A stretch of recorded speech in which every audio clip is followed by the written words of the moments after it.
कृष्णाय नमः। श्री सरस्वत्यै नमः। श्रीमत्सद्गुरु चरणारविन्दार्पणमस्तु। श्री धन्वन्तरे नमः।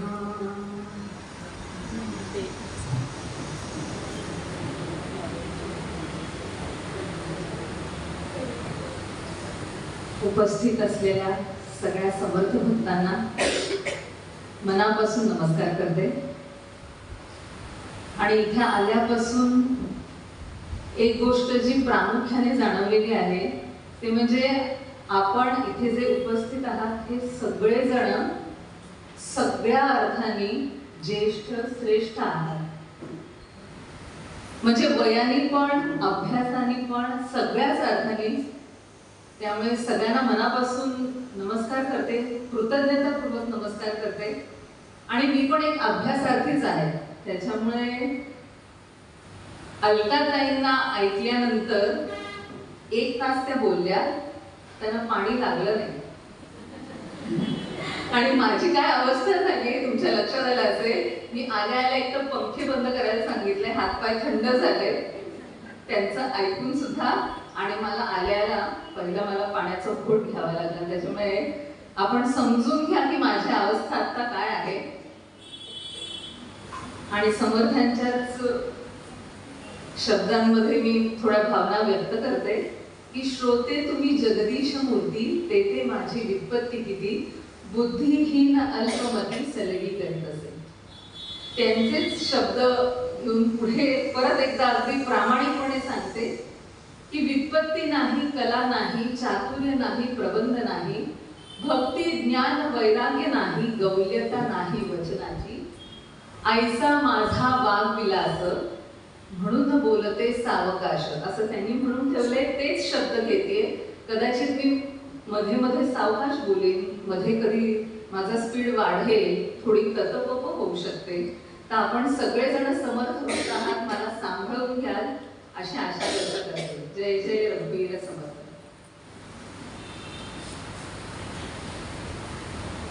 आज आपण श्रवण केल्याने काय प्राप्त होतं असा हा विषय आहे। तर अर्थातच नवविधा भक्तीमध्ये श्रवण भक्ती आपण बघणारच आहोत, पण त्या भक्तीपर्यंत पोहोचायच्या आधी तिथे आपण बरोबर यू टर्न घेणारच आहोत श्रवण भक्तीकडे। पण त्याच्या आधी आपण अभ्यासार्थी आहात कितीतरी जणांनी, म्हणजे दोन्ही परीक्षा सगळ्या पास केल्या। म्हणजे श्रवण म्हणजे काय हे सगळ्यांना माहिती आहे, पण थोडं वेगळ्या अर्थाने आपण चिंतन असं करणार आहोत की श्रवण हे शास्त्र आहे का, श्रवण ही कला आहे का, श्रवण हा संस्कार आहे का, आणि मग श्रवण भक्ती याच्याकडे आपण येणार आहोत। तर अर्थातच आपण सुरुवात असं करणार आहोत की श्रवण म्हणजे कानावरती शब्द पडणं नाही, हे आपल्याला सगळ्यांना माहिती आहे। नुसतं ऐकणे म्हणजे नाही, हे आपल्याला माहिती आहे की इंग्रजीमध्ये 2 शब्द आहेत, टू हिअर अँड टू लिसन। दोन्हीचे अर्थ वेगळे आहेत। टू हिअर म्हणजे इकडे आता अनेक आवाज माझ्या कानांवर पडतायत, है ना, त्या ध्वनी लहरी येत आहेत आणि या कर्णपटलावर पडतायत। बाहेरचे हॉर्न असतील, कितीतरी आवाज असतील, ते म्हणजे काय, ते आदळतायत। Here, I am hearing those noises. पण टू लिसन म्हणजे काय, तर लक्षपूर्वक, जाणीवपूर्वक त्यांच्याकडे लक्ष देणं म्हणजे टू लिसन। हे अगदी सोपं आपण करून बघितलं की हिअर आणि लिसनचा फरक। आता श्रवण हे शास्त्र आहे का, तर आपल्याला सगळ्यांना माहिती आहे की लहान मुलाला शब्द ज्ञान हे कशा मार्फत होतं, तर अर्थातच श्रवणाने होतं। लहान मूल बोलायला कसं बरं शिकतं, बरोबर आईला आई, बाबांना बाबा, कसं बरं ते ओळखतं, तर ते शब्द ज्ञान जो आहे तो सगळ्यात आधी श्रवणामुळेच होत असतो। कितीतरी आवाज अवतीभोवतीला येत असतात आणि हळूहळू समजून घेऊन हीच माझी ताई, हाच माझा दादा। तर शब्द ज्ञान, शब्दांचे उच्चार हे श्रवणानेच होत असतात। ज्ञान प्राप्तीचं महत्वाचं साधन म्हणजे श्रवण आहे। श्रवण हे शास्त्र म्हणण्यापेक्षा इतर सगळे जे शास्त्र आहेत भौतिकशास्त्र, जीवशास्त्र, जेवढे जेवढे म्हणून आपल्याला ज्ञानप्राप्तीचे शास्त्र माहिती आहेत, ह्या सगळ्याची उकल कशामुळे होते तर 60 ते 70% ज्ञानप्राप्तीचं साधन म्हणजे श्रवण आहे. म्हणजे शास्त्र म्हणण्यापेक्षा इतर सगळं शास्त्रांच्या ज्ञानप्राप्तीचं साधन म्हणजे श्रवण. पूर्वीच्या काळी गुरुकुल पद्धती होती, त्यावेळेला श्रवणानेच ज्ञानप्राप्ती होत होती. आणि म्हणून वेदांना आपल्याकडे श्रुती म्हणतात, ते त्याच कारणामुळे की ऐकण्यामुळे, म्हणजे कितीही तुम्ही वाचन केलं तरी सुद्धा एकदा ऐकल्यानंतर त्याचा परिणाम जो होतो तो सगळ्यात जास्ती ठरतो. म्हणून श्रवण हे उत्तम माध्यम आहे, शास्त्र ज्ञानाचं उत्तम माध्यम, ज्ञानप्राप्तीचं उत्तम माध्यम म्हणून श्रवण हे आहे. मग श्रवण ही कला आहे का तर अर्थातच दुर्मिळ अशी ही कला आहे, श्रवण कला. एखाद्याला वाटेल अरे नुसतं ऐकायचं तरी ह्यात काय आहे कला, पण हे अतिशय दुर्मिळ अशी ही कला आहे. आपण बघा बरेच जण हे असं बोलताना आपण ऐकलं असेल की मी ऐकते हो पण माझं कोणीच ऐकत नाही, मी खूप प्रयत्न करते, मी सगळ्यांचं ऐकते पण माझं कोणी ऐकत नाही. किंवा त्याही अजून एक उदाहरण द्यायचं झालं तर हात पाहणारे ज्योतिषी किंवा एखाद्या नाटुकलीमध्ये किंवा स्किटमध्ये जे ज्योतिषाचं पात्र सादर करतात त्यांच्या तोंडी नेहमी हे वाक्य असतं, बाई तुम्ही सगळ्यांचं करता, तुमचं कोण करत नाही. बाई तुम्ही सगळ्यांचं ऐकता, तुमचं कोण ऐकत नाही, खरं की नाही सांगा. आणि त्या बाईला वाटतं, बाईला काय सगळ्यांना 70-80% जे जे एक सगळ्यांना वाटतं बरोबर काय ओळखलंय यांनी, मी सगळ्यांचं करते, माझं कोणी करत नाही, मी सगळ्यांचं ऐकते, माझं कोणी ऐकत नाही, हे सगळ्यांना वाटतं. संवाद कौशल्य हल्लीच्या काळामध्ये कम्युनिकेशन स्किल्स मध्ये लिसनिंग स्किल्सला फार महत्व आहे. आणि ते म्हणजे फक्त ऐकणे या अर्थाने नाही तर तुमच्या कार्यक्षेत्रामध्ये तुम्ही गुणवत्ता कशी वाढवू शकते या श्रवण कलेमुळे. किंवा सॉफ्ट स्किल लर्निंग हल्ली शिकतात, तर या सॉफ्ट स्किल मध्ये सुद्धा लिसनिंगला किंवा श्रवण कलेला फार महत्व आहे. अर्थात समुपदेशक म्हणून कार्य करत असताना, मानसशास्त्र शिकत असताना श्रवण कलेला फार महत्व आहे. त्याच्यामध्ये ह्या गोष्टीवरती आपण घेऊया की श्रवण ही कला आहे. एखादी कला आपण जेव्हा सातत्याने करतो तेव्हा ती त्या कलेचं रूपांतर कौशल्यामध्ये होत असतं. त्याच्यामुळे श्रवण ही कला आहे, श्रवण हे कौशल्य आहे, ज्ञानप्राप्तीचं उत्तम साधन आहे. आणि या दोन्हीमध्ये जर अनेक महत्वाचे मुद्दे आहेत, आज आपण 4 महत्वाचे मुद्दे बघूया आणि मग युटर्न घेते. त्यातलं दोन्हीमध्ये कला असेल, कौशल्य असेल, दोन्हीमध्ये महत्वाचे जे मुद्दे आहेत. पहिला मुद्दा श्रवणामधला सक्रिय ऐकणे, ज्याला ऍक्टिव्ह लिसनिंग म्हणतात, ज्याच्यामध्ये स्थूल कान फक्त येत नाही तर कानाबरोबर सूक्ष्म मन सुद्धा येतं. सक्रिय ऐकणं म्हणजे मन लावून ऐकणं. आपण मुलांना म्हणतो ना मन लावून ऐकायचं, म्हणजे फक्त कान नाही तर तुमचं मन सुद्धा तिथेच असावं लागतं. मन म्हणजे इंद्रियांचा राजा, त्याच्यामुळे ते तिथे असणं अतिशय गरजेचं आहे. सो कान अधिक मन म्हणजे सक्रिय ऐकणे. दुसरा महत्वाचा मुद्दा अवधान ठेवणे. समर्थांचा आहे की श्रोते अवधान द्यावे एकचित्ते. अवधान याचा अर्थ काय? अवधान म्हणजे आपल्या लक्ष्यावर लक्ष असणे.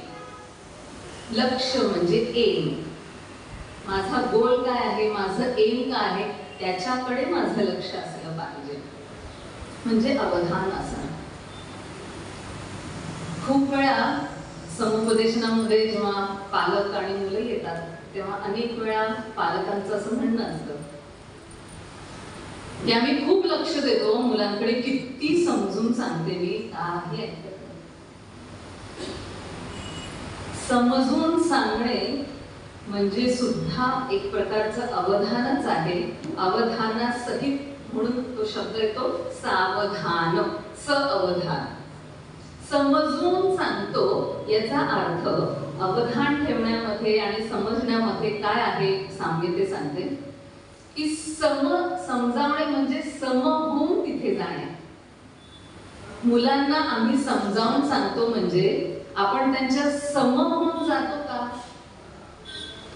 सम होऊन त्यांच्या बुद्धीच्या, त्यांच्या समजण्याची जी शक्ती आहे त्यांच्या लेवलला थोडक्यामध्ये येऊन जर आपण त्यांना सांगत असू तर ते खऱ्या अर्थाने समजावणं होतं. आणि मग जे आपलं लक्ष असतं त्याच्याकडे आपण बरोबर आपलं जे उद्दिष्ट असतं ते साध्य होऊ शकतं. त्यामुळे सम होऊन जाणे हे फार महत्वाचं आहे. समोरची जी व्यक्ती बोलणारी आहे, श्रवण हे असं आहे की दोन्ही बाजूनी होत असतं. नवविध भक्तीमध्ये 2 भक्ती अशा आहेत जे आपण पुढे बघणार आहोत की जे दोन्ही बाजूनी घडतं. एक कठीण असतं त्याच्यामध्ये म्हणजे श्रवण भक्ती आणि दुसरं म्हणजे सख्य, दुसरं कोणीतरी लागतं. श्रवण कधी होऊ शकतं? जेव्हा वक्ता आहे, समोर व्यक्ती बसलेली आहे व्यक्ती, सो ते दोन्ही बाजूनी होत असतं. गिव्ह अँड टेक ज्याला आपण म्हणतो ते दोन्ही बाजूनी होत असतं. पहिलं सक्रिय ऐकणे आपण पाहिलं, दुसरं बघितलं अवधान ठेवणे. अवधान ठेवण्यामध्ये अजून एक महत्वाची गोष्ट म्हणजे समोरच्या व्यक्तीचं ऐकत असताना माझ्यातल्या स्वला मी बाजूला करता आलं पाहिजे आणि दुसऱ्याला जास्ती महत्व दिलं पाहिजे. प्रायोरिटी ज्याला आपण म्हणतो. मुलांचं ऐकताना सम होऊन तर जायलाच पाहिजे पण महत्व त्यांना दिलं पाहिजे. आणि म्हणून काही एटिकेट्स ज्याला आपण म्हणतो, खाली ऑफिस कॉर्पोरेटमध्ये एटिकेट्स असतात की मीटिंग किंवा कोणी मोठे व्यक्ती कोणी जर आली असेल तर मोबाईल समोर घ्यायचा नसतो. कारण तुमचं जर लक्ष जर मोबाईलकडे आहे म्हणजे तुमची प्रायोरिटी ती आहे आणि समोरच्या व्यक्तीचा तुम्ही अनादर करता. हे अवधान ठेवणे. तिसरा मुद्दा आहे सह अनुभूती. श्रवणामध्ये सह अनुभूती असली पाहिजे, सहानुभूती नको. सहानुभूती म्हणजे आपण काय म्हणतो, सिंपथी ज्याला म्हणतो ना, अरे रे वाईट झालं असं नको होतं याला, झाली सहानुभूती दाखवा. पण आपण जेव्हा एखाद्याचं श्रवण किंवा श्रवण कला जेव्हा म्हणतो त्याच्यामध्ये सहानुभूती नसावी तर सह अनुभूती असावी. समोरच्या व्यक्तीचा जो अनुभव आला आहे तीच अनुभूती मला सुद्धा यायला पाहिजे, सह अनुभूती. ज्याला इंग्रजीमध्ये शब्द आहे एम्पथी, खूप वेळा ऐकला असेल. समुपदेशनामध्ये हे एम्पथी असणं फार गरजेचं आहे. म्हणजे to be in someone else's shoes. दुसऱ्याच्या बाबतीत जे अनुभव आलेले आहेत त्यांचा अनुभव आपण स्वतः घेणं. त्याला काय वाटते समोरच्या व्यक्तीला, त्या प्रकारचा अनुभव मी घेणं म्हणजे सह अनुभूती. श्रवण कलेमध्ये हे घेता यायला हवं. हा तिसरा मुद्दा. आणि चौथा मुद्दा सारांश काढणे. सारांश काढणे. सारांश काढण्याच्या आधी सह अनुभूतीचा एक हल्लीच घडलेला एक प्रसंग आहे, तो तुम्हाला सांगते. गणपतीच्या वेळेला माझ्या एका मैत्रिणीने खाली ऑर्डर देतो आपण ऑनलाईन, तर तिने Amazon वरून काही 3 वस्तू मागवल्या होत्या. 2 वस्तू व्यवस्थित आल्या तिच्या, तिसरी वस्तू काही आली नाही. तिने खूप प्रयत्न केला. आपण जर कधी ते ऍप वापरले असतील तर ते त्याच्यामध्ये कंप्लेंट रेज करण्यासाठीचं एक हे असतो की तुम्ही कंप्लेंट जनरेट करू शकता. आता त्या ऍप मध्ये आपण जेव्हा काही लिहितो, कंप्लेंट रेज करतो, तेव्हा तिथे जे उत्तर असतं हे AI जनरेटेड म्हणजे मशीन हे उत्तर देत असतं. आपण बघितलं असेल की तुमचा problem, how may I help you, तुमचा प्रॉब्लेम काय आहे, 4 मुद्दे येतात. पैशाच्या संदर्भात आहे, त्या गिफ्टच्या संदर्भात आहे का अजून काहीतरी. मग त्याला क्लिक करायचं, मग अजून 4 प्रश्न विचारले जातात. ते मशीन AI जनरेटेड असतं. तर तिने ते सगळं करून झालं, तिचा मुद्दा काहीतरी वेगळाच होता.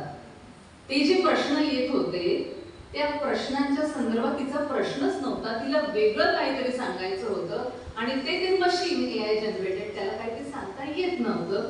तिने खूप प्रयत्न केला. शेवटी तिने कस्टमर केअरचा नंबर मागवला, कस्टमर केअरला फोन केला. फोन केल्यावरती जेव्हा एका माणसाने तिचं म्हणणं ऐकलं तेव्हा तिला खुश झालं. एआयचा जमाना आहे, तिथे स्टँडर्डाइज्ड आन्सर्स असतात. तुम्ही काही म्हणा, त्यांचे ठरलेले वाक्य असतात. तिचा प्रश्न कस्टमाइज होता, वेगळा प्रश्न होता. त्याच्यामुळे तिला होतं की मी कोणाला सांगू की नेमकं काय माझ्या बाबतीत घडलं आहे. पण जेव्हा त्या व्यक्तीने, कस्टमर केअरच्या माणसाने जेव्हा फोन घेतला, तिचं म्हणणं ऐकून घेतलं, तेव्हा तिला बरं वाटलं.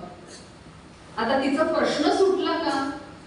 तिचा प्रश्न सुटला नाही, तरी पण तिला बरं वाटलं, कारण कोणीतरी तिचं म्हणणं ऐकलं, तिला समजून घेतलं. समोरच्या व्यक्तींनी कान देणं, आपल्याला समजून घेणं ही काळाची गरज आहे. काळाची गरज आहे ही पूर्वीपासूनच होती, आणि ते आता नाही. पण सध्याच्या याच्यामध्ये मुद्दामून हे उदाहरण आत्ताच गणपतीच्याच वेळा झालेले आहे की एआयच्या जमान्यामध्ये श्रवण कला ही फार महत्वाची ठरते. चौथा मुद्दा, सारांश काढणे. सारांश काढणे म्हटल्यावरती आपण ऐकलंय सगळ्यांनी समर्थांचं वाक्य की सार काढावे शोधून आणि असार जाणूनी त्यागावे असं म्हणतात. पण इथे मी अजून भक्तीपर्यंत गेलेली नाहीये. या नामश्रवण भक्ती मी सध्या आपण ज्या कला आणि शास्त्राविषयी बोलतोय त्याचा तुम्हाला एक उदाहरण सांगते की सार काढणे म्हणजे काय.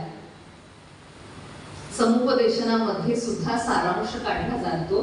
समोरची व्यक्ती जेव्हा बोलत असते तेव्हा विचारांची स्पष्टता येण्यासाठी सार काढला जातो, समराईज केलं जातं आणि त्या व्यक्तीला विचारलं जातं की तुम्हाला हेच म्हणायचं आहे का. समजून घेण्यासाठी सार काढला जातो. आणि एक समुपदेशक म्हणून सुद्धा समोरची व्यक्ती इतक्या वेळ बोलती आहे, तर नेमकं तिला काय सांगायचंय, काय सुचवायचंय, आणि इथून पुढच्या तिच्या सेशनसाठी किंवा ट्रीटमेंटसाठी त्याच्यातनं सार काढता सुद्धा यायला पाहिजे. सार काढणं हे फार महत्वाचं आहे विचारांची स्पष्टता येण्यासाठी. एक उदाहरण सांगते. माझ्या म्हणजे एक सेशनलाच एक येणाऱ्या काकू होत्या.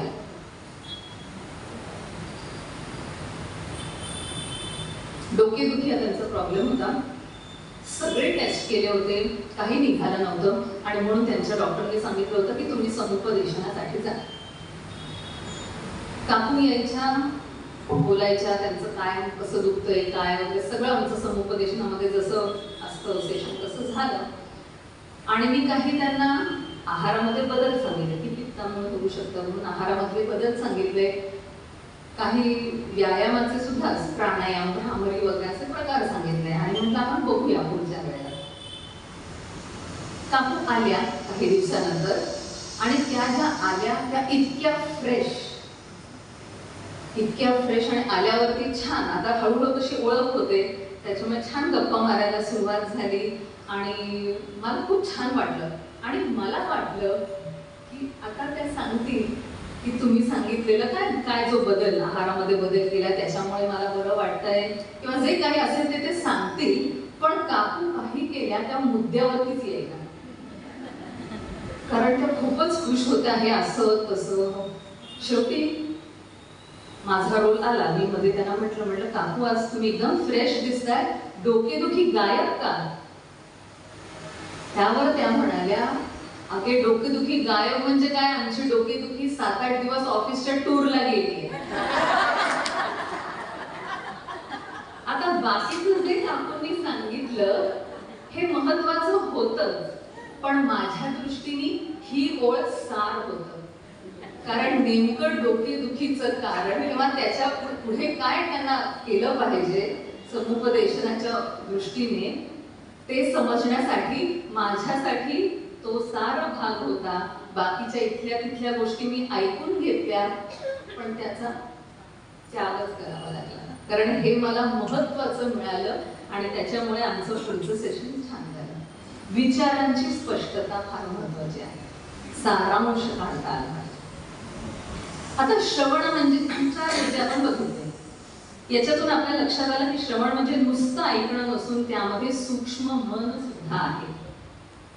आणि मन म्हटलं की असं दाखवता तर येत नाही, पण आज आपण कल्पना करूया की मन म्हणजे जर त्रिकोण असेल तर त्रिकोणाच्या वरच्या बाजूला विचार आहेत, खालच्या बाजूला भावना आहेत आणि अजून खालच्या भावनेच्या बाजूला कृती आहे.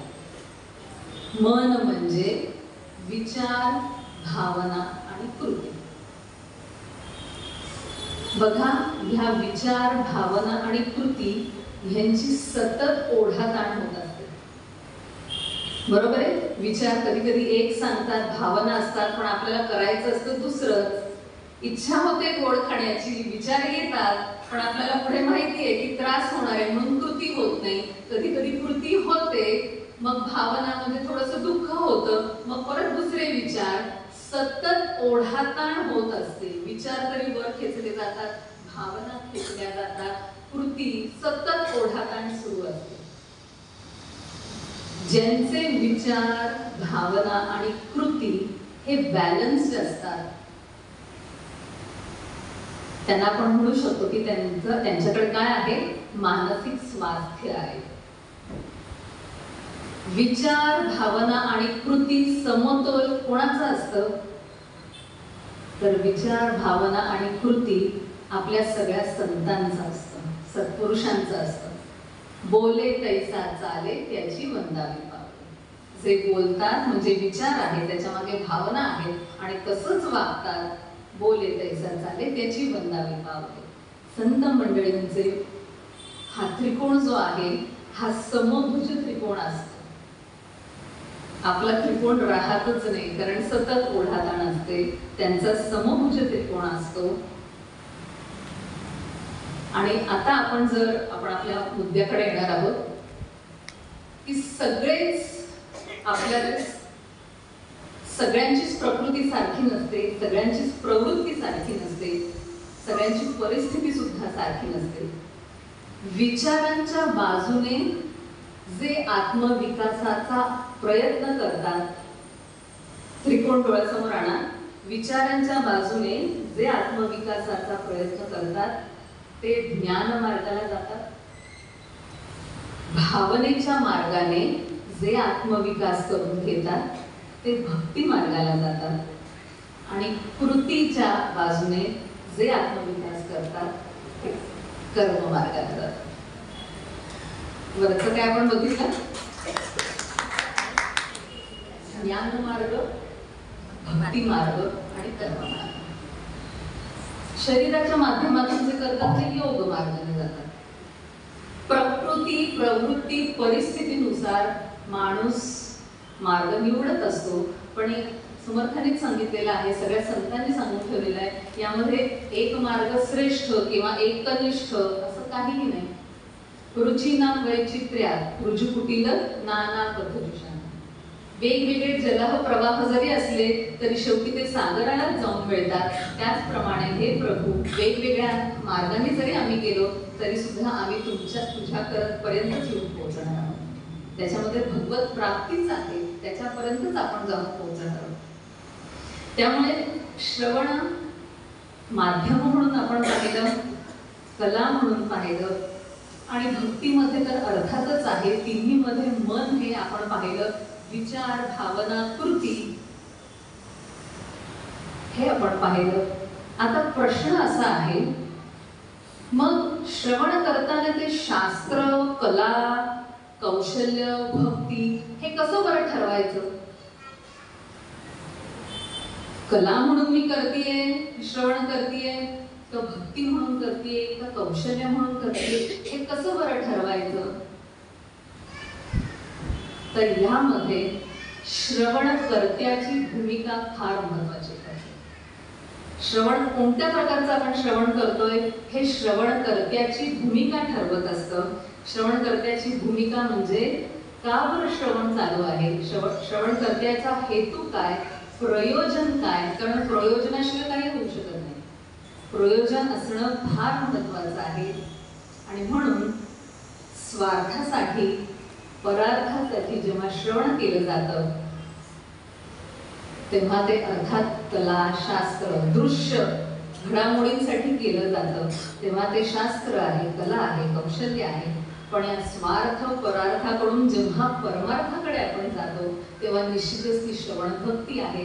कारण तिथे हेतू काय आहे तर भगवत प्राप्ती हा हेतू आहे, आत्मानंद हा हेतू आहे आणि हा हेतू आहे म्हणजेच ती भक्ती आहे. दासगुरु महाराजांनी फार सुंदर सांगितले की भक्ती आली म्हणजे त्याच्यामध्ये या सगळ्या समर्थांच्या नरदेह स्तवन दुर्मिळ कसा आहे नरदेह हे सगळं आहे. पण आपल्याला काय करून घ्यायचं आहे, मोह आवृत्ती म्हणून छोटस एक ओळ फक्त म्हणून दाखवते. अमोल ऐशा नर जन्माचे सार्थक काही करी आपुला घ्यावा करून श्री हरी आपुला घ्यावा करून श्री हरी रे. अमोल ऐशा अनमोल आहे हा नरदेह, याला जर सार्थकी लावायचा असेल अर्थासहित सार्थक करायचं असेल तर हा हरी जो आहे त्याला आपलंच करून घ्या म्हणजेच त्याची प्राप्ती होईल. आणि या हेतूने जर आपण श्रवण करत असू तर निश्चितच परमार्थ प्राप्ती आहे, ही झाली श्रवण भक्तीकडे वाटचाल. हेतू फार महत्वाचा आहे. मी समुपदेशन जरी करत असेल तरी तिथे हेतू वेगळा असतो, हेतू स्वार्थ असतो किंवा परार्थ असतो. पण जेव्हा माझा हेतू भगवत प्राप्ती आहे, आत्मज्ञानाची प्राप्ती करून घेणं आहे, तेव्हा ते भक्तीकडे जातं. नाहीतर इथे हल्ली म्हटलं जातं की बाकीचं सगळं शास्त्र आपण म्हणतो ज्ञान मिळतंय, पण खरं ते ज्ञान आहे का? आपल्या पारमार्थिक परिभाषेमध्ये ती सगळी माहिती झाली. ज्ञान म्हणजे एकच ज्ञान, आत्मज्ञान. आपल्याला सगळीकडे माहिती मिळते, इन्फॉर्मेशन तर सगळ्या ठिकाणी आहे. तर शास्त्रातून कलेद्वारे माहिती मिळू शकते, पण आत्मज्ञान मिळवण्याचं साधन म्हणजे आपण आता बघतोय भक्ती. या भक्तीचे 9 मार्ग आपल्याला सांगितलेले आहेत, दासबोधामध्ये बघितलेले आहेत. आणि आपल्याला माहिती भागवतामधला तो श्लोक माहिती नवविध भक्तीचा, श्रवणम कीर्तनम विष्णू स्मरणम पादसेवनम अर्चनम वंदनम दास्यम सख्य माधव निवेदनम. श्रवण भक्ती ही सगळ्यात पहिली येते याचाच अर्थ ती फार महत्वाची आहे. मला माझ्या भाच्याने विचारलं हाच अभ्यास करत असताना की याची कसं काय सांगशील तू की श्रवण हे महत्वाचं आहे. तर आधी मी त्याला श्रवणकर्त्याची भूमिका मला वाटलं समजेल म्हणून मी सांगण्याचा प्रयत्न केला. तर श्रवणकर्त्याची भूमिकाचं एक उदाहरण फक्त देते की भगवद्गीता 3 जणांनी ऐकली. कोणी कोणी ऐकली 3 जणांनी? तर अर्जुनाने ऐकली, संजयाने ऐकली आणि संजयाने ती धृतराष्ट्रांना सांगितली. 3 जणांनी भगवद्गीता ऐकली. मी श्रवणकर्त्याची भूमिका याविषयी सांगतेय. 3 जणांनी ऐकली, 3ही जणांनी श्रवण केला, पण 3हीचा परिणाम कसा वेगळा झाला. अर्जुन सुरुवातीला विषादात होता, मोह होता, पण श्रवण केल्यानंतर भगवद्गीताचं श्रवण झाल्यानंतर नष्टो मोह स्मृतिर्लब्ध्वा इथपर्यंत येऊन पोहोचला आणि कृष्णाच्या भूमिकेशी समरस झालाय की हो मी युद्धाला तयार आहे. श्रवणाचा परिणाम आत्म कल्याणाची तळमळ होती म्हणून हे होऊ शकलं. हेतू काय होता ते आपण बघतो. दुसरं संजयाने ऐकली, त्यांनी सुद्धा ऐकली, अंतःकरण भरून आलं, डोळ्यांमध्ये अश्रू आले, पण तेवढंच घडलं. आणि तिसरं धृतराष्ट्र ज्यांच्यामध्ये काहीही बदल झालेला नाही. असं म्हणणं इतपत की आंधळे तर ते होतेच, कानांनी ऐकलं पण बहीर होते की काय, तो म्हणणं इतकं की श्रवणाचा काही परिणाम नाही, बदल अजिबात झाला नाही. श्रवणकर्त्याची भूमिका इथे आपल्याला समजतं की श्रवण म्हणजे काय होतं तर क्रिया पालटे तात्काळ, चेंज ट्रान्सफॉर्मेशन दिसून यायला पाहिजे, तर त्याला आपण श्रवण म्हणतो. माझ्या भाच्याला उदाहरण मी समजून सांगतो. तर आता तरुण आहे, काय उदाहरण देऊ अचानक सुचलं म्हणजे तुम्हाला सांगते. भक्ती मार्गाला म्हटलं आपण जातोय तर भक्ती मार्ग म्हणजे हायवे आपण समजू की हायवेला लागलं. सध्या ओला आणि उबरचा जमाना आहे, तर म्हटलं भक्ती मार्गाला जायचंय, ओला आणि उबेरने जायचं असेल, मधल्या हे टप्पे आहेतच, पण सगळ्यात महत्वाचं काय हो, ओला आणि उबेर आपण जेव्हा करतो की ज्याच्याशिवाय गाडी पुढे हलतच नाही, OTP. अगदी बरोबर, OTP. श्रवण भक्ती ही भक्ती मार्गावरचा हा OTP आहे. त्याच्याशिवाय गाडी पुढे जाणारच नाही. त्याला म्हटलं OTP दिल्याशिवाय पुढे जाता येत नाही ना. मग असं समजू की ह्या ज्या नवविधा भक्ती आहेत, एकतर काही ठिकाणी असं म्हणतात की पायऱ्या, सोपान म्हटलं गेलेलं आहे. आपण जर पांडुरंग शास्त्री आठवलेंच्या तत्वज्ञान विद्यापीठात गेला असाल तर त्यांच्या पायऱ्या दाखवलेल्या आहेत, एक पायरी, आणि सगळ्यात वरची पायरी म्हणजे योगेश्वराची मूर्ती कृष्णाची. एक करूनही वर जाता येतं. पण हे सगळे मार्ग स्वतंत्रही आहेत, स्वयंभू सुद्धा आहेत. त्यामुळे ज्यांना शक्य त्यांनी प्रत्येकाचा, आपण जसं म्हटलं, प्रकृतीनुसार, प्रवृत्तीनुसार, परिस्थितीनुसार तुम्ही पायऱ्या चढूनही वर जाऊ शकता, किंवा आपल्याकडे हल्ली लिफ्ट आहे, तुम्ही डायरेक्टली कोणते. प्रत्येक मार्ग हा स्वतंत्र आहे. श्रवण मार्गातून सुद्धा शेवटी आपल्याला पोचायचं काय, आपलं ध्येय काय आहे, तर भगवत प्राप्ती आहे. तुम्ही टप्प्याटप्प्याने जा, लिफ्टनी जा, पोचायचं आपल्याला तिथे आहे. त्या मार्गावरती तो आहे, आपल्याला माहिती आहे. मना सज्जना भक्ती पंथेची जा, तो मार्गावरती आहे. टप्प्याने जा किंवा स्वतंत्र जा, हे प्रत्येक जण आपापल्या याच्याने जातो. भक्तीकडे वळत असताना ती कथा आपल्याला सगळ्यांना माहिती आहे, व्यासांच्या आयुष्यात घडलेली. व्यासोच्छिष्टम जगत सर्व. व्यास मुनी उदास होते. अनेक ज्ञानपर ग्रंथ लिहून झाल्यानंतर सुद्धा अजिबात समाधान नव्हतं त्यांना. म्हणजे ज्ञानाच्या सगळ्या कक्षा मी ओलांडल्या आहेत, सगळ्या साधनांचा वापर केलाय, तरी सुद्धा समाधान का नाही, मनशांती का नाही.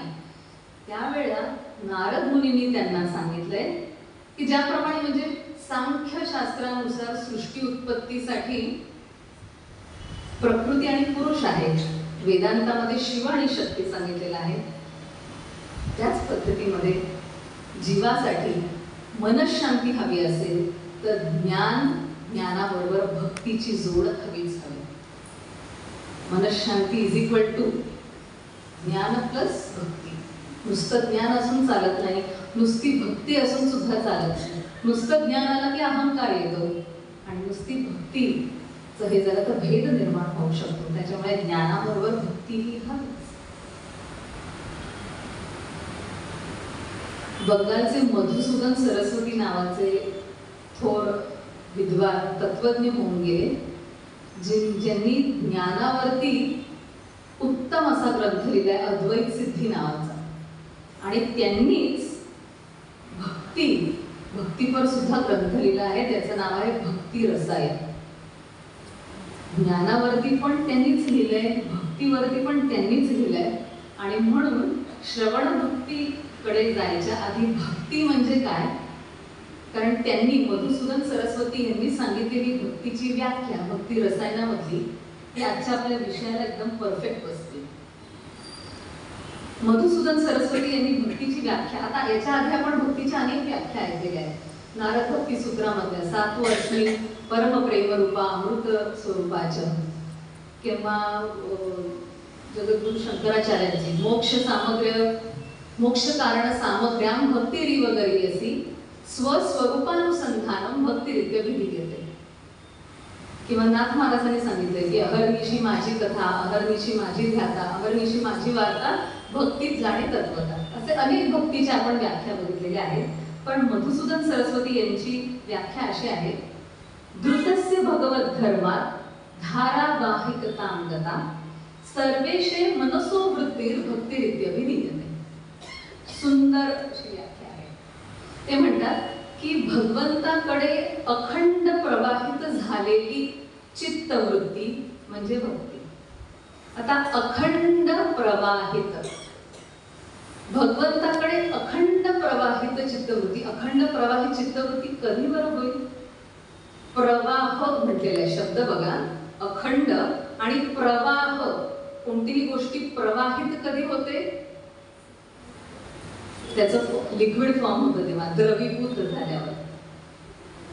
तर चित्तवृत्ती द्रवीभूत झाल्यावरती ती प्रवाहित होईल. आणि चित्तवृत्ती द्रवीभूत कधी बरं होईल? तर भगवंताच्या नामाच्या श्रवणानेच चित्तवृत्ती द्रवीभूत होईल. द्रवीभूत झाल्यानंतर ती प्रवाहित होईल. आणि अशा अखंड भगवंताकडे प्रवाहित झालेली चित्तवृत्ती, अशा मनोवृत्तीला भक्ती असं म्हणतात. आहे की नाही? आपल्या विषयाला आपण आलो परत. भगवंताचं गुण म्हणजे भक्ती. या परिभाषेमध्ये श्रवण म्हणजे भगवंताचं नाम, चरित्र, गुणादी नाम श्रुतीर्भवे. त्याचं नाम ऐकणं, लीला गुण ऐकणं म्हणजेच श्रवण. एरवी आपण श्रवण शास्त्र वेगळं बघितलं, कला वेगळी बघितली, पण भक्तीमध्ये श्रवण काय करायचं? तर भगवंताचं नाम, गुण, चरित्र, लीला ह्यांचंच फक्त ऐकणं म्हणजेच भक्ती आपण म्हणू शकतो. तर नवविधा भक्ती आपल्याला माहिती आहे. श्रवण भक्ती कशी महत्वाची आहे, OTP आपण पाहिला, भगवंत प्राप्तीसाठी आपण पाहिलं. मूळ समर्थांच्या श्रवण निरूपणाकडे यायच्या आधी श्रवण हा एक संस्कार सुद्धा आहे. आपल्याकडे जे संस्कार सांगते की जन्मल्या 12व्या दिवशी मुलाचे कर्णवेधन संस्कार केले जातात, कान टोचलं जातं आणि मग ते छान सोन्याचे सुंखले घातले जातात. हे आपल्या सगळ्यांना माहिती. पण खऱ्या संस्कारामध्ये कान टोचल्यानंतर त्या बाळाच्या कानामध्ये एक मंत्र म्हटला जातो, शांती मंत्र, जो आपल्याला सगळ्यांना माहिती. ओम भद्रम कर्णेभिः शृणुयाम देवाः. शांती मंत्र अथर्वशीर्षाच्या आधी पण आपण म्हणतो.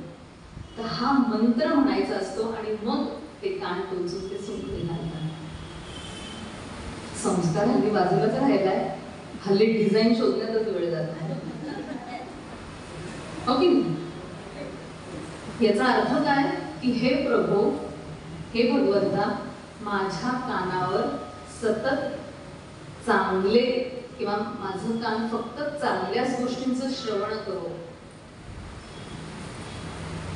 असं भगवंताकडे मागणं आहे. की लहान बाळाच्या वतीने की चांगलंच श्रवण होते, कारण आपल्याला माहिती आहे श्रवण हे कसं माध्यम आहे.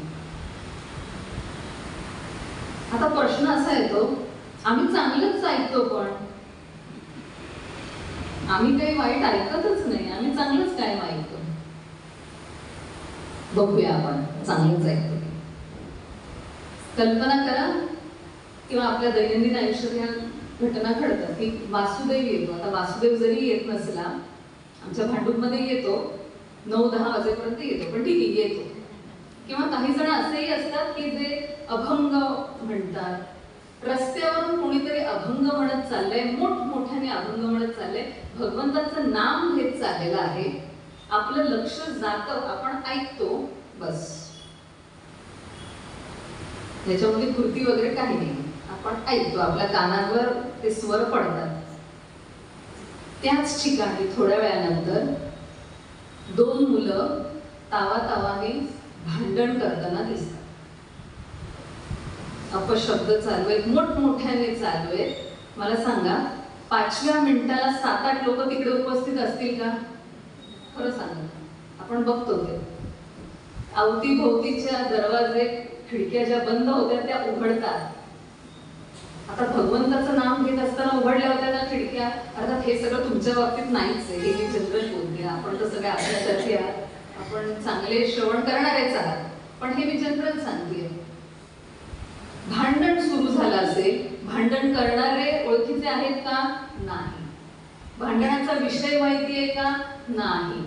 काय विषयांनी एकमेकांना हे करतात, कोण एकमेकांचे कोण लागतात, काही माहिती नाही.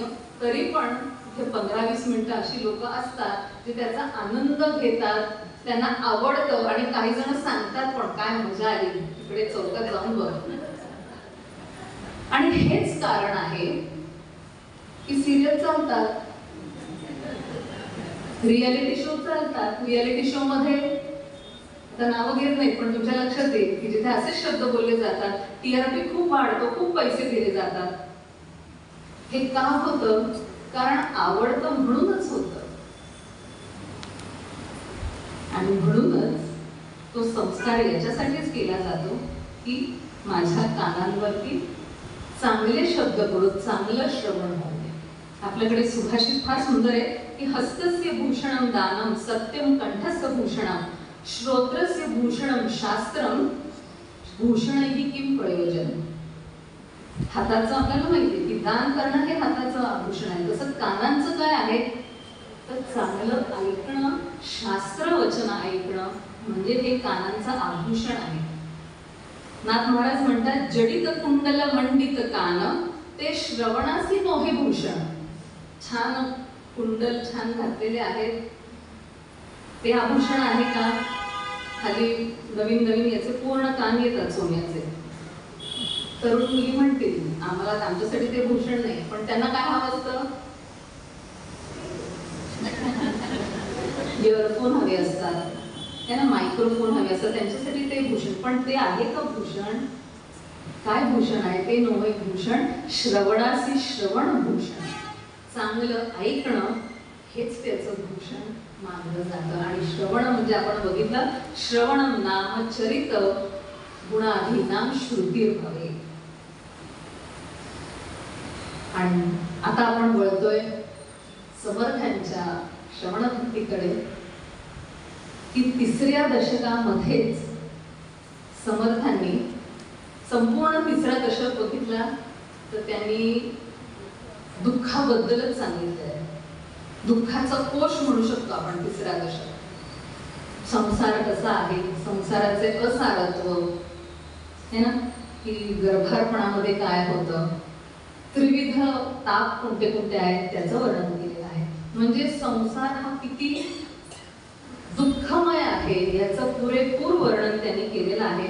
आणि हे वर्णन ऐकल्यानंतर मग श्रोता त्यांना विचारतो म्हणजे मानसशास्त्राचा अभ्यास किती उत्तम असावा आणि एक समुपदेशक कसा असावा. तर समर्थ दोन्ही होते, कारण कुठे कधी काय बोलावं ना याच्यावरती त्याचा इम्पॅक्ट बरोबर येत असतो. तर त्यांनी बरोबर बॅकग्राऊंड तयार केलेलं आहे 3ऱ्या दशकामध्ये की संसार कसं दुःखमय आहे, कशा सगळ्या गोष्टी असार आहे. आणि हे झाल्यानंतर शेवटी श्रोताच विचारतोय की कैसे करावे भगवत भजन, कोठे ठेवावे हे मन. असं बॅकग्राऊंड तयार केल्यानंतर आपसून प्रश्न आलेला आहे. आणि मग समर्थ म्हणतात की सावधान होऊन श्रोते जन ऐका नवविधा भजन. प्रथम भजन ऐसे जाण हरिकथा पुराण श्रवण नाना अध्यात्म निरूपण. की आता मी तुला सांगतो नवविधा भजन कसं करायचं. त्यातली नवविधा भक्तीतलं पहिलं काय करायचं श्रवण. आणि श्रवण म्हणजे नक्की काय करायचं आहे तर हरिकथा पुराण श्रवण. 2 संकल्पना सांगितलेल्या आहेत, हरिकथा पुराण श्रवण आणि दुसरं म्हणजे अध्यात्म निरूपण. हरिकथा पुराण श्रवण म्हणजे सगुण चरित्र, रामायण असेल, महाभारत असेल, भागवत पुराण असेल, कथा ज्या आहे संत चरित्र असतील, त्या सगळ्यांचं श्रवण करायचं. आणि नाना अध्यात्म निरूपण. अध्यात्म निरूपण म्हणजे इथे तत्वज्ञान आलं. काहींना फक्त तत्वज्ञान आवडतं, काहींना फक्त कथा आवडतात, पण दोन्ही गोष्टी असणं महत्वाच्या आहेत. आणि म्हणून आपल्याकडे जेव्हा नारदीय किंवा कोणतंही कीर्तन केलं जातं तेव्हा त्याचे 2 भाग असतात, पूर्वरंग आणि उत्तरंग. तर पूर्वरंगामध्ये तत्व सांगितलं जातं, सिद्धांत मांडला जातो. आणि उत्तरंगामध्ये तेच तत्व, तोच सिद्धांत सांगणारी कथा सांगितली जाते. म्हणजे थिअरी विथ एक्झाम्पल, म्हणजे बरोबर ते मनात ठसलं जातं. तर या दोन्हीचं श्रवण करायचंय असं त्यांनी सांगितलंय. मगाशी आपण ती ओळी ऐकली की ऐसे हे अवघेचे ऐकावे परंतु सार शोधून घ्यावे, असार ते जाणून त्यागावे या नावा श्रवण होते. मगाचा माझा कॉन्टेक्स्ट वेगळा होता, मी आपल्याला उदाहरण वेगळं सांगितलं होतं त्या दृष्टीनुसार. पण इथे समर्थ सांगतायत सोपं म्हणजे काय? सार म्हणजे आपल्याला माहिती आहे, नवनीत किंवा लोणी, सकस भाग म्हणजे सार. आपल्याला जर सार भाग काढता येत असेल, सगळं ऐकून घ्या. सगळ्यात सोपं म्हणजे संतांनी जसं वागायला सांगितलं आहे तसं वागणं म्हणजेच सार शोधून घेण्यासारखं आहे.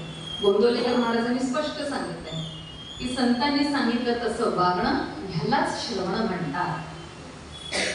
अगदी सोपं म्हणजे अगदी नेमकं सार कसं घ्यायचं हे भानगडीतच पडायचं. त्यांनी सांगितलंय त्याप्रमाणे वागणं, सार काढणं. म्हणजेच अजून थोडक्यात सांगायचं तर आपला एम, आपलं लक्ष आपल्याला माहितीये की भगवत प्राप्ती आहे. भगवत प्राप्तीसाठी जे जे सहाय्यभूत आहे ते सगळं सार असणार आहे माझ्यासाठी.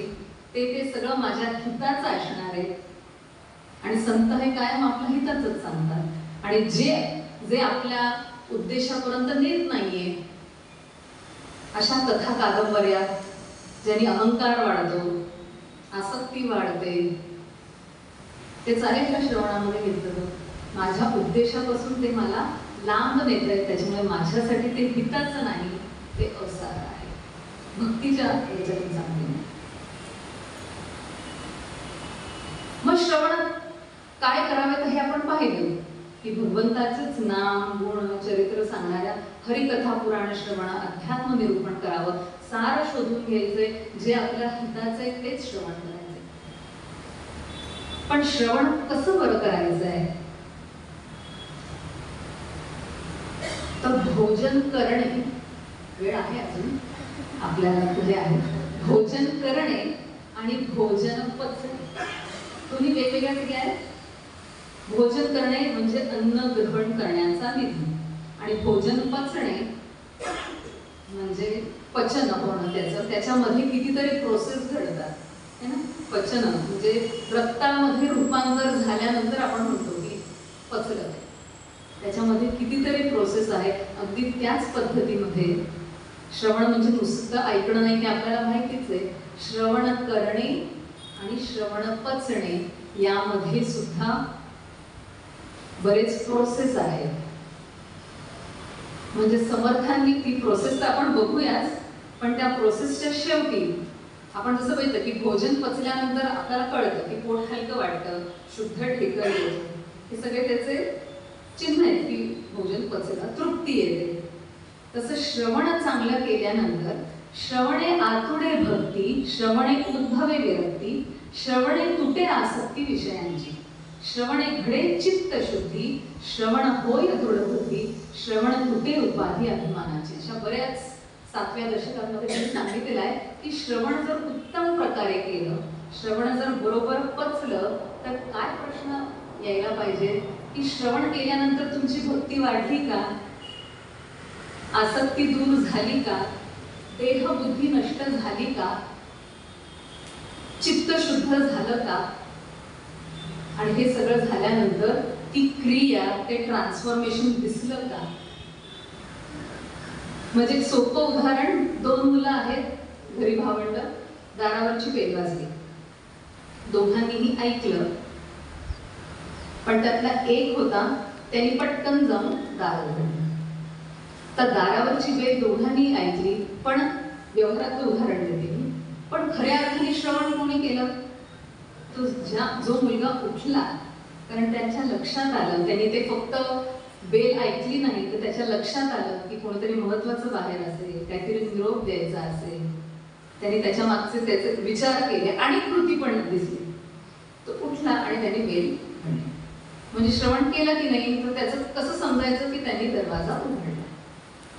त्याच पद्धतीने समर्थांनी सांगितलं की हे प्रश्न स्वतःला विचारा. भक्ती वाटते का? भक्ती भाव वाढलाय का? हे फार महत्वाचं आहे. भक्ती भावावरून एक पुढे जायचे आहे. एक शब्द आठवला की तुकाराम महाराजांनी भक्तीचं फार, नवविध भक्तीसाठी एक छान एक अभंग आहे त्यांचा. जाणे भक्तीचा जिव्हाळा तोची दैवाचा पुतळा, जाणे भक्तीचा जिव्हाळा तोची दैवाचा पुतळा, तुका म्हणे नवविध भक्ती जाणे तोची शुद्ध, जाणे भक्तीचा जिव्हाळा तोची दैवाचा पुतळा. कोणाला दैवाचा पुतळा म्हणतात? दैवाचा पुतळा म्हणजे आपण म्हणतो ना नशीबवान. कोणाला दैवाचा पुतळा म्हणतात? की जो ही नवविध भक्ती जाणतो आणि जाणीव भक्तीचा जिव्हाळा हा शब्द वापरलाय. फार सुंदर शब्द आहे आणि देगलूरकर महाराज नेहमी सांगतात की जिव्हाळा शब्द का बरं त्यांनी इथे वापरलाय, की भक्तीचा जिव्हाळा का? तर खेड्यांमध्ये जेव्हा विहिरीचं खोदकाम चालतं ना तेव्हा बारीक बारीक झरे लागतात. ते झरे लागणे म्हणजे त्याला म्हणतात जिव्हाळा लागला. म्हणजे जिथे सातत्याने ओलावा आहे त्याला जिव्हाळा लागणं म्हणतात. म्हणजे भक्तीचा जिव्हाळा म्हणजे की जिथे सातत्य आहे आणि जिथे सातत्याने भाव आहे तो भक्तीचा जिव्हाळा. आणि जे हे नवविधा भक्ती जो जाणतो तोच खऱ्या अर्थाने दैवाचा पुतळा आहे. तो खऱ्या अर्थाने नशीबवान आहे. आपण कोणाला कोणाला नशीबवान म्हणतो बघा, त्याच्यावरती वेगळं कीर्तन होईल.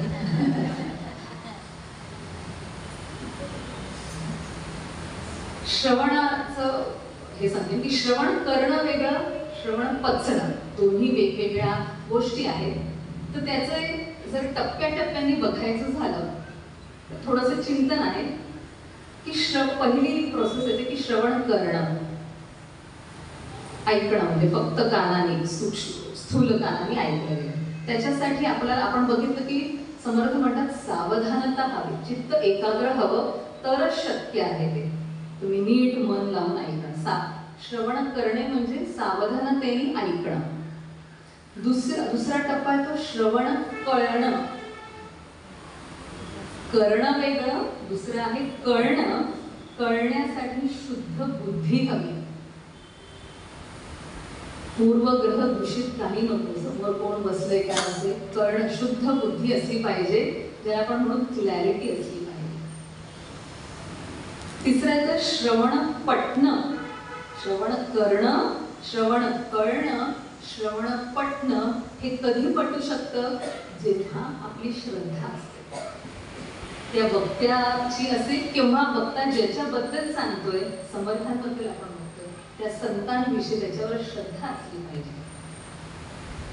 आणि चौथा महत्वाचा टप्पा म्हणजे श्रवण पचणं, ज्याच्यासाठी गुरुकृपा हवी. तरच पूर्ण जे ट्रान्सफॉर्मेशन बदल अपेक्षित आहे ते तरच होते जेव्हा गुरुची कृपा असते. आणि सांगणारा जर गुरुच असेल मग त्या विचारायला असेल. श्रवण करणं, करणं, कळणं, पठणं आणि पचणं. कीर्तनामध्ये आमचे सर नेहमी म्हणतात की कीर्तन करायचं असेल तर इतर कीर्तनकारांचं श्रवण केलं पाहिजे. आधी ते सगळं साठवावं, मग आठवावं, मग पटवावं, मग नटवावं आणि मग पटवावं. त्याच पद्धतीमध्ये श्रवण करायचं, मग कळून घ्यायचं, मग पटवून घ्यायचं आणि मग ते पचवायचं. म्हणजे मग खऱ्या अर्थाने श्रवण झालं. आणि तसं जर श्रवण झालं असेल तर निश्चितच भक्तिभाव वाढणार आहे, विरक्ती नाहीशी होणार आहे, देह चित्त शुद्ध होणार आहे, आसक्ती विरहित अवस्था होणार आहे. सम्यक श्रवणाची सगळी लक्षणं तिथे येणार आहे. आणि सम्यक श्रवणाचं उत्तम अनेक उदाहरणं आहेत, पण आपल्याला सगळ्यांना माहिती राजा परीक्षित. आणि सांगणारे कोण होते? शुकदेव होते. ते पण आहे की 7 दिवस असं श्रवण केलं की शेवटी आसक्ती विरहित अवस्था झाली आणि ते तयार झाले मरणासाठी. सम्यक श्रवणाची सगळी लक्षणं त्यांच्यामध्ये दिसून येते राजा परीक्षिताची. असं श्रवण करावं, काय करावं बघितलं, कसं करावं ते बघितलं. आता 18व्या शतकामध्ये समर्थांचं बघा ऑब्झर्वेशन किती आणि किती अगदी व्यवस्थित बारकाईने गोष्टी त्यांनी लिहिलेल्या आहेत. श्रोता अवलक्षण समासामध्ये त्यांनी श्रवणातील अडथळे सांगितलेले आहेत. खूप बारीक बारीक असे सांगितलेले. पण नाथ महाराजांनी सुद्धा त्यांच्या भागवतामध्ये काही अडथळे सांगितलेले आहेत. सेम दोघांनी सारखंच सांगितलेलं आहे, फक्त नाथ महाराजांनी त्याला काही शब्द दिलेले आहेत, परिभाषा दिलेली आहे. ह्यावरून एक गोष्ट आपल्याला समजते की सगळ्या संतांमध्ये एकवाक्यता आहे. कोणत्याही संतांचं तुम्ही ग्रंथ काढा, प्रत्येकाचं म्हणणं एकच आहे, सगळ्यांचं लक्ष उद्देश सारखाच आहे. त्यामुळे नाथ महाराजांचे जे शब्द आहेत शॉर्ट मध्ये आहेत ते करते, पण समर्थांनी तेच सांगितलेलं आहे. पहिला अडथळा श्रवणामध्ये येणारा म्हणजे त्यांनी लय म्हटलंय. लय म्हणजे ऐकता ऐकता सगळ्यात मोठा. आणि कीर्तन ह्याच्यामध्ये प्रवचनामध्ये तर असं होतं. आत्ताच कृष्ण जन्माष्टमीचं कीर्तन केलं तर त्यांनी मला सांगून ठेवलं की हे दरवर्षी हे तुम्हीच करायचं. घराच्या जवळचं रात्री असतो कृष्ण जन्माष्टमीचं कीर्तन, रात्री 12 वाजता जन्म करायचा असतो. कीर्तनाची सुरुवात होते साधारण 10:30 वाजता सुरुवात होते. सगळ्या जणी आवरून वगैरे सगळे येतात, कामं करून आलेले असतात. कीर्तन सुरू असताना ह्याचं लाईव्ह मला दिसतं डेमॉन्स्ट्रेशन की कशा डुलक्या लागतात असे नका, म्हणजे चालू असतं. पण त्याच ज्या दिसतात समोर डुलक्या घेत असताना कीर्तन झाल्यावर जेव्हा येऊन सांगतात कीर्तन मस्त झालं, तेव्हा वाटतं की कीर्तन मस्त झालं का कीर्तनामुळे झोप मस्त झाली, हा प्रश्न पडतो. तर लय हाय काय बघा, पिक्चर बघताना आवडीच्या गोष्टी बघताना येते का झोप? मुलांना आपण मी म्हणतो ते येत नाही. याचा अर्थ ह्याची आवड निर्माण व्हावी लागते, भगवंताविषयीची आवड निर्माण व्हावी लागते. ती आवड निर्माण झाली तर कदाचित हा दोष जाईल. गोंदवलेकर महाराजांच्या बाबतीत झालं तेव्हा ते म्हणाले होते की मी तो झोपू नका, त्याच्यामध्ये असणाऱ्या हृदयस्थ परमात्म्याला मी सांगत होतो प्रवचन झालं. तेवढी ते म्हणजे गोंदवलेकर महाराज. आम्ही जेव्हा करतो तेव्हा आम्हाला वेगळंच दिसतं. दुसरा अडथळा म्हणजे विक्षेप. विक्षेप म्हणजे शरीराने इथे आहात परंतु मनाने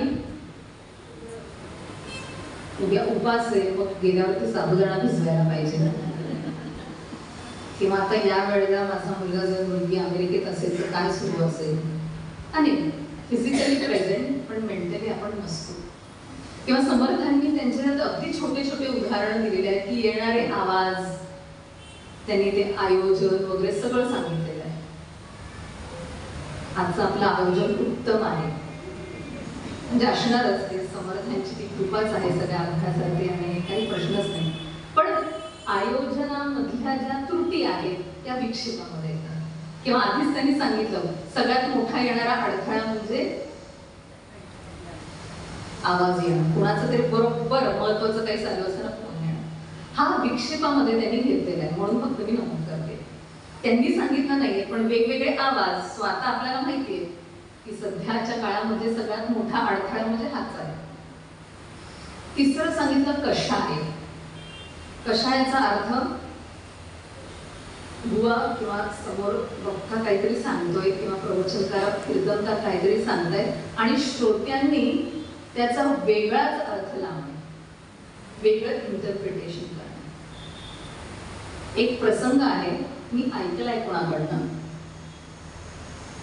तर एका प्रवचनकारांनी भगवद्गीतेवरती ते प्रवचन करत होते आणि प्रवचन छान झालं आणि एक जण म्हणाले, किती सत्य मला माहिती नाही पण ऐकिवात आहे.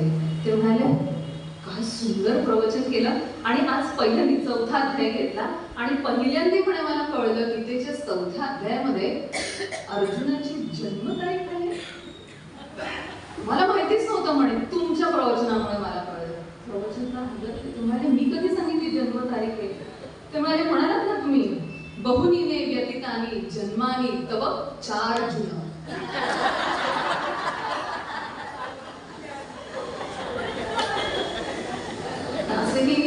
याचा अर्थ इंटरप्रिट काहीतरी वेगळंच केलं जातं. आणि म्हणून समर्थ म्हणतात तसं सारांश काढणं फार महत्वाचं आहे. सारांश काढून दाखवणं, कारण विचारांची स्पष्टता तिथे कशा आहे. आणि सगळ्यात शेवटचा अनेक सांगितलेले आहेत, मी अगदी मोजक्या सांगण्यासाठी येते की रसास्वाद. रसास्वाद म्हणजे समोरचा वक्ता, कीर्तनकार, प्रवचनकार जे कोणी असतील त्यांच्या मूळ विषयाकडे लक्ष न देता, मूळ जो आपला हेतू आहे त्याच्याकडे लक्ष न देता वेगळ्याच ठिकाणी लक्ष देणं. माझ्या बाबतीतच घडलेला किस्सा सांगते. कीर्तन झाल्यानंतर हे सगळे अडथळे सगळे बाहेर बऱ्या प्रमाणात दिसून येतात. अगदी हा कॉमन आहे की कीर्तन झाल्यानंतर एक काकू आल्या आणि म्हणाले मला 2 मिनिटं बोलायचं आहे तुझ्याशी. अनेक जण मागे काहीतरी काही सांगायचं म्हणून आले असेल, तुम्ही म्हटलं ठीक आहे बोला ना. ते म्हणाले नाही, सगळ्यांचं होऊन जाऊ दे, मग मला तुला एकटीला विचारायचं. ठीक आहे. तर मला काय वाटलं, कधी कधी एखादं ओवी घेतली जाते किंवा त्याच्याबद्दल त्यांना अधिक माहिती असेल की तू असं सांग, कारण नवीनच हे असल्यामुळे खूप जण सांगतात की असं कर, असं सांग, किंवा हे तू कुठून घेतलं, असं काहीतरी सांगायचं असेल त्यांना. म्हणून त्या म्हणाल्या असेल नंतर आपण हे करूया. सगळं झालं, जे कोण होते समोर आमचं भेटून झालं. नंतर त्या आल्या आणि त्यांनी मला कानात काय विचारावं, तू ही जी नऊवारी नेसलेली आहे ही शिवलेली आहे की नेसलेली आहे, कुठून घेतली? घडलेला म्हणजे कीर्तनामध्ये एवढे विषय येऊन गेल्यानंतर, सगळं झाल्यानंतर एक म्हणतो ना सेल्फ डाऊट येण्यासाठीचा माझ्यासाठीचा आहे की मी तेव्हापासून मी एकच नऊवारी ठरवली, तीच नेसते मी. म्हणजे पुढे काही विचारायलाच नव्हतं, त्यांना सांगून ठेवले की अशी अशी नेसलेली. सांगायचा हेतू की हावभाव किंवा वेगळ्याच गोष्टींकडे लक्ष जाणे. मेन आपला उद्देश काय आहे, मेन उद्देशाकडे लक्ष न जाणे. हे असे काही अडथळे आणि असे अनेक अडथळे त्यांनी दिलेले आहेत की जे श्रवणापासून आपल्याला दूर लोटतात. जे हे अडथळे समर्थन अर्थातच अपेक्षित आहेत की हे समजल्यावरती आपण तो दूर करण्याचा प्रयत्न करावा. आणि अर्थातच शेवटाकडे जात असताना शास्त्रामध्ये श्रवणाचा सहज श्रवण म्हणून एक प्रकार आहे की सहज जे नुकतेच परमार्थाला लागले आहेत किंवा एखादी अशी ओळ किंवा एखादा विचार शिक्षकांनी किंवा कोणी सांगितला असेल आणि त्या एका ओळीमुळे माझ्या जीवनामध्ये आमूलाग्र बदल झाला त्या श्रवणामुळे. त्यांनी तसं सांगितलं त्यामुळे नंतर असं घडलं. सहज श्रवण. तर एकदा एक राजा असतो आणि तो राजा शिकारीसाठी जातो. शिकारीसाठी गेल्यानंतर मध्ये एक तलाव असतं. त्या तलावामध्ये त्याचं लक्ष जातं एक बगळा होता आणि त्या तलावाच्या पलीकडच्या बाजूला एक साधू महाराज बसले होते आणि साधू महाराजांचं लक्ष त्या बगळ्याकडे गेलं. तो बगळा काय करत होता, तो समोर जवळच असलेल्या दगडाला त्याची चोच घासत होता आणि पुन्हा पाण्यामध्ये ती चोच नेत होता.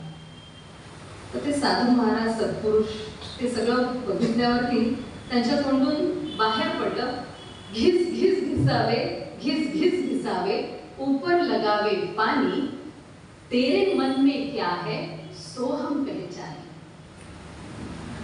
आणि हे ऐकल्यावरती त्या राजाला फार असं छान वाटलं. त्याला कदाचित याचा रिदम आवडला असेल माहिती नाही, पण त्याला फार आवडलं. त्यांनी लगेच त्याच्या पाठोपाठ म्हणायला सुरुवात केली आणि त्याचा पाठ झाला की वा काय साधू महाराज म्हटले, घिस घिस घिसावे, घिस घिस घिसावे, ऊपर लगावे पानी, तेरे मन में क्या है सो हम पहचाने. असं म्हणत म्हणत राजा गेला. मध्यंतरीच्या काळामध्ये, मधल्या वेळेमध्ये राजाचा, त्या राज्याचा जो प्रधान जी होता त्याचं राजाशी पटत नव्हतं आणि म्हणून त्यांनी कट रचला होता राजाविरुद्ध. त्यांनी राजाला संपवण्याचा कट रचला होता. त्यांनी विचार केला की कोण बरं राजाच्या बरोबर जवळ एकदम कोण पोहोचू शकतं. त्यामुळे राजाचा न्हावी आहे. त्यांनी न्हाव्याला पकडलं आणि न्हाव्याला म्हटलं उद्या तू जाशील ना सकाळी तेव्हा तुला सगळं संपवायचंय, राजाला मारायचंय. तुम्हाला नाही मी असं करणार नाही. त्याला दम देतात, आमिष दाखवतात, तो तयार होतो. प्रधानजींच्या सांगण्यावरून न्हावी तयार होतो दुसऱ्या दिवशी सकाळी तो जातो तिकडे राजांच्या थेट खोलीमध्ये, आपला वस्त्रा काढतो, दगड काढतो, पाणी ठेवलेलं असतं, वस्त्रा घासायला सुरुवात करतो, पाणी थोडं टाकतो, ते पाहून राजाला ते आठवतं. राजा पटकन म्हणतो, घिस घिस घिसावे, घिस घिस घिसावे, ऊपर लगावे पाणी, तेरे मन में क्या है सो हम पहचाने. ह्याला वाटलं, अरे बापरे, ह्यांना कसं काय कळलं? माफ करा महाराज. म्हणे, हा मी केलेलं नाहीये, मला प्रधानजींनी सांगितलेलं आहे, त्यांनी हा कट रचलाय म्हणून मी मारायला आलो, मला क्षमा करा. काहीही न सांगता सगळं बाहेर आलं आणि राजाचे प्राण वाचले. एका सुभाषिताने, ज्याचा अर्थही माहित नव्हता, नुसतं कानावर पडलं, प्राण वाचले. श्रोते हो, संतांच्या एक एक ओवी जर आपण अर्थ समजून खऱ्या अर्थाने श्रवण केलं तर आपल्या जीवनामध्ये किती बदल होईल, किंवा आपलं जे ध्येय आहे त्याच्यापर्यंत आपण निश्चित पोहोचू शकतो. भगवत श्रवण करण्यासाठी मगाशी आपण जे बघितलं की चित्त द्रवीभूत व्हायला पाहिजे. पहिलं म्हणजे भगवंताचं नाम घेतलं पाहिजे. भगवंताचं नाम घेण्यासाठी सुद्धा याचीच कृपा लागते. बहुत सुकृताची जोडी म्हणून विठ्ठल आला. त्याचं नाव घेण्याची इच्छा झाली तर ती आवड निर्माण होणार, तर चित्त द्रवीभूत होणार. चित्त द्रवीभूत झाल्यानंतर मग ते अखंडित प्रवाहित होणार आणि मग अनुसंधान आणि मग ती भक्ती. त्याच्यामुळे भगवंताच्या कृपेशिवाय श्रवण होऊच शकत नाही. आणि आपल्यावरती अनंत उपकार सगळ्या संतांनी केलेले आहेत. सगळ्या संतांनी, त्यातलं तारकाश्रम नावाचे जे स्वामी आहेत, तर त्यांनी सुद्धा भगवंताकडे एक मागणं केलेलं आहे. त्यांनी मागणं आपल्या सगळ्यांसाठी केलेलं आहे. तेच मागणं आपल्यासमोर मांडून आजची सांगता करते की ते म्हणतात की प्रभू तुझी आवडी मज लागे. श्रवण तर करूच, पण श्रवणासाठी आवड निर्माण पाहिजे. आज आपण एवढे सगळेजण इथे जमलोत का? कारण आवड आहे त्यांच्याविषयी. आवड असेल तर सवड होतेच आपल्याला, पण आवडच नसेल तर कसं होईल? है ना? 4 शब्द इकडचे तिकडचे पिक्चरची मोठी गाणी सहज पाठ होतात, पण भगवंताचं नाम सहज येतं का तोंडामध्ये? नाही येत. त्याच्यासाठी विशेष प्रयत्न करावे लागतात. भगवंताची कृपा असेल तरच त्याचं नाम घेतलं जातं. त्या तारकाश्रम स्वामींचा जो अभंग आहे त्यांनी सांगता करते. तत्पूर्वी आपल्या सगळ्यांचे आभार मानते. आभार नाही मानत, कृतज्ञतापूर्वक नमस्कार करते. कारण अलकाताईंचं झाल्यानंतर इथे येऊन बसणं म्हणजे त्यांची कृपा आहेच निश्चित, त्या बाबतीत हे नाही. पण मी जसं म्हटलं की सारखं कोरड पडली होती आणि पण त्यांची कृपा असल्यामुळेच आणि तुम्ही सगळ्यांनी सुद्धा छान श्रवण केलं. त्याच्यामुळे आपल्या सगळ्यांना नमस्कार करते, आपल्या सगळ्यांचे आशीर्वाद मागते आणि शेवटचा अभंगाने आपण सांगत आहोत. प्रभू तुझी आवडी मजला दे, प्रभू तुझी आवडी मजला दे, कृपा कटाक्षे पाहुनी मजवरी, कृपा कटाक्षे पाहुनी मजवरी, अहं ममता मतिनी, प्रभू तुझी आवडी मजला दे. निज दासाचा हाची मनोरथ, निज दासाचा हाची मनोरथ, पुरवणी सेवा घ्यावी, प्रभू तुझी आवडी मजला दे, आवडी मजला दे, आवडी मजला दे.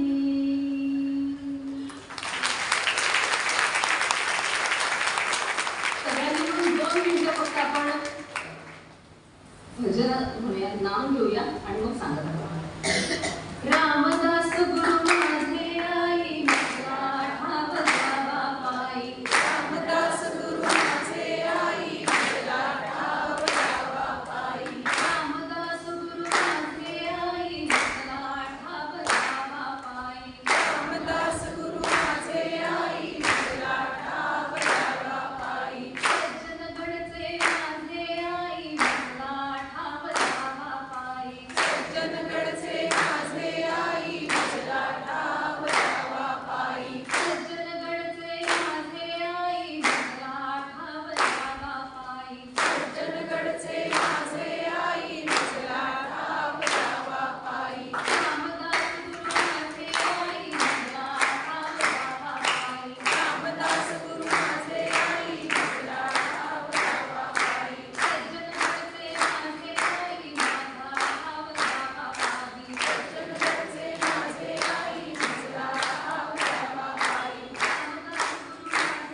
सेवा समर्थांच्या चरणात.